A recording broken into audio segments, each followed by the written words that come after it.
Hey everybody, I'm testing out a new camera, filming a video. I haven't filmed a video in a long time, but I thought I would tonight just because I thought it sounded fun. Sorry the lighting's really bad, and I hope I sound okay, but I thought I'd do some show and tell to kind of test out this new camera and show you off something I bought a few years ago during the pandemic. I went through like this really bad eBay phase. I was working from home.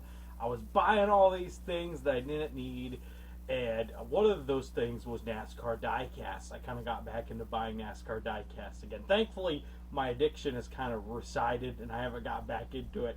But this was one of the ones I bought. This was one like I always wanted, and I was really excited to finally get, because I remember seeing this car as a kid and thinking, "Oh, that's so sweet. That looks so good." I think it was at Richmond where it raced, and it was the Dale Earnhardt Jr. Elvis car.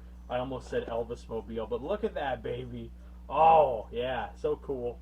I love just the box art. The box would have been cool enough to buy, but the 8.2, it's got like a special design. I'm messing up. I'm trying to put this over here instead of there. I should know where the lens is, but I did discover something, though, when I reopened this just recently. I hadn't opened it in a while.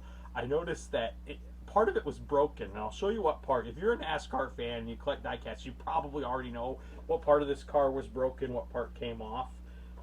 But it was this little spoiler on the back, and it's because this is a car of tomorrow back in 2007, right there. In COT, that's what Car of Tomorrow is short for. They had these new kind of cars that had spoilers, and this was one from that year, so that's why that funky looking spoiler's on there and why it's broken. So I'll have to figure that out. I'll have to fix it. But man, oh man, look at this beauty. Oh, the front's a little messed up too. I have to do a few repairs. But I didn't spend very much on this. I remember I got it for a great deal, so I was really excited. And this is one of those cars I'm just really happy to have in my collection just because it's so cool. It's Elvis, a great from the music world, coming together with the Earnhardts. Of course, this is Dale Earnhardt Jr. in the 8 car, and this was like one of the probably the last iconic paint schemes Jr. ran in the 8 car before, of course, going over to the Hendrick Motorsports and racing the 88 and the Amp car and the National Guard. So I love that paint scheme, though, and it's one that I'll always treasure, and I'm glad I have it commemorated now in diecast form, because when I was growing up,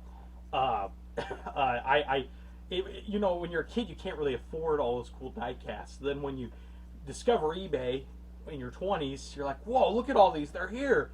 And now I have adult money, so I can buy some of these. And you got to be careful with that adult money, folks. That's just some Jacob wisdom. I don't have very much wisdom, but I got a little. And that's one I will say. But I did go down a rabbit hole buying these diecasts again for a while. I still buy one every once in a while. And there's a few I've had my eye on for a while. And I remember while I was in that phase too, my buddy Richard, who is a good friend of mine who loves racing, he sold me some diecasts for a really great deal. And that meant the world to me. That was so cool. And I have those in my collection as well. I'll have to do a video where I show off more of them sometime. But I might break this into parts. I don't want to just do them all in one, because I feel like that would be too much for one video. But that's me testing out my camera and me making my first YouTube video I've made in a super long time, and doing a show and tell. So I hope you enjoyed it. Hope this looked okay on the new camera. I'm looking at myself right now, but I hope it does when I go to edit. We'll see. But thanks, everybody. Bye.